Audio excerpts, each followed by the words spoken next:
we are back with John chapters 2 and 3. I issued a little challenge last week to take on both chapters and to look for sort of themes, big ideas in each of the books, and then to do the journaling format from last week for it. I kind of had a little help from the fact that the two chapters were each broken up into halves, and so I just sort of used that for my own sort of sanity. I also have a cold, and so I'm not on top of my game, so this could be a little painful for us. What really stuck out to me was just the stark contrast in both of these chapters. If we're going to go back to English in high school, I felt like this was our sort of compare-contrast time. In chapter 2, Jesus is in a celebration. He's aiding celebration. He's partaking in celebration. This is particularly beautiful to me because he's at a wedding, and Jason and I didn't love planning our wedding, but loved our wedding day and love the memories that our family and friends who were there share with us in our wedding day. They loved the celebration. They loved the way that our celebration was unique. And I just think that going to weddings, that is one of our favorite things now. And Jesus loved it too. And Jesus was partaking in all of that as like a fleshy God, as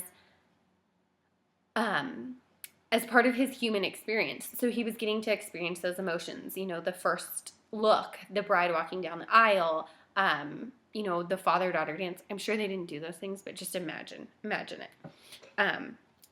Imagine throwing the bouquet and the garter and speeches and, okay, then totally off track. So that celebratory feeling nature in contrast with Jesus clearing the temple.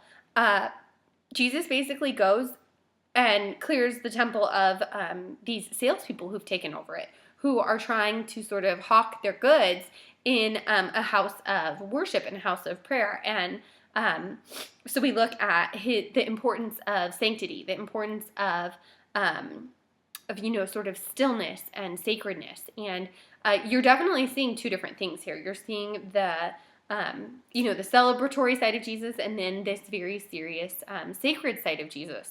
I think that balance is so difficult, but so necessary. And Jesus basically shows it right here. He's introduced in chapter 1, chapter 2, boom, the balance between being serious and being celebratory.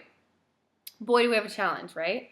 And then chapter 3 sort of, I feel like, piggybacks on chapter 1 in that Jesus is teaching in the first half, and then John is speaking of Jesus in the second half.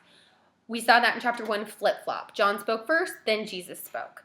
The thing that just really sort of stuck out to me was the boldness of Jesus. The boldness in saying, I am what you need. I am different than you. Speaking so clearly about the Spirit to Nicodemus, who was sort of like the city council or senate of, his time. And so, Jesus is speaking to a very dignified man about something that was very difficult to wrap his head around, I'm sure, back then. And, I struggle with it now. And I can't imagine doing this, 2014 years ago. And then contrast that with the way that John speaks about Jesus, how it's sort of a testimony. It's more of a gentle point. It's more of a nudge in the right direction, where Jesus is saying, I am it. It's sort of, I guess, the difference in Siri and a map. Siri, you're going to get there. Siri's got it figured out for you. Siri's going to navigate you. When you're given a map, sure, you can find your way there, but you got to figure out sort of the north, south, east, west thing first, which is always tricky for me. And then, there's nobody telling you turn right in 100 yards. You're just needing to figure that out. So just that idea of Jesus's boldness, and then the example that John provides for us of how sort of to testify, the way that we can speak about Christ and God in a way that is sort of gentle and relevant to our time. The bride and bridegroom were a really big deal in culture back then. As much as I think that they're still a big deal to a lot of us, I don't think that it's necessarily as relevant as it was, 2014 years ago. That all said, I really enjoyed these two chapters. Next week, you're only going to have one chapter, John chapter 4, when Jesus is, talking with a lot of different people.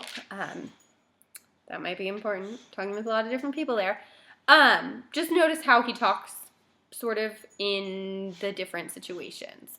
From this week, though, the Bible verse that I wanted to share with you guys is John chapter 3, verse 8. And it says, "The wind blows wherever it pleases. You hear its sound, but you cannot tell where it comes from or where it is going. So it is with everyone born of the Spirit." I guess I like this because I like the idea of the wind and the metaphor. Y'all know I love metaphors. But then I just got to thinking how there's sort of two winds at a crossroads in our life. There's our own personal sort of chasing my own whims wind, and then there is a spirit sort of attempting to blow us about. And when you have two winds blowing on a sail, the boat doesn't go very far, and so usually one sort of overpowers the other. And I'm just thinking about sort of the balance of the winds, in that I want Jesus's wind. I want the Spirit to blow harder than any other force in my life. As much as I want that, I'm not necessarily good at it.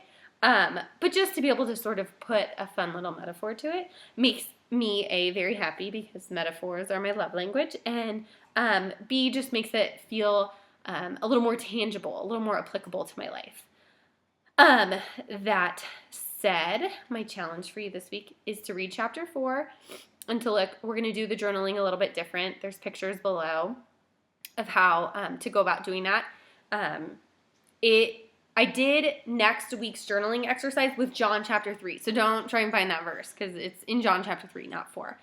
And then just this week, think about sort of the balance between celebration and sacredness. I know that there's graduations happening. I know that summer is starting. I know that the sun's finally starting to come out.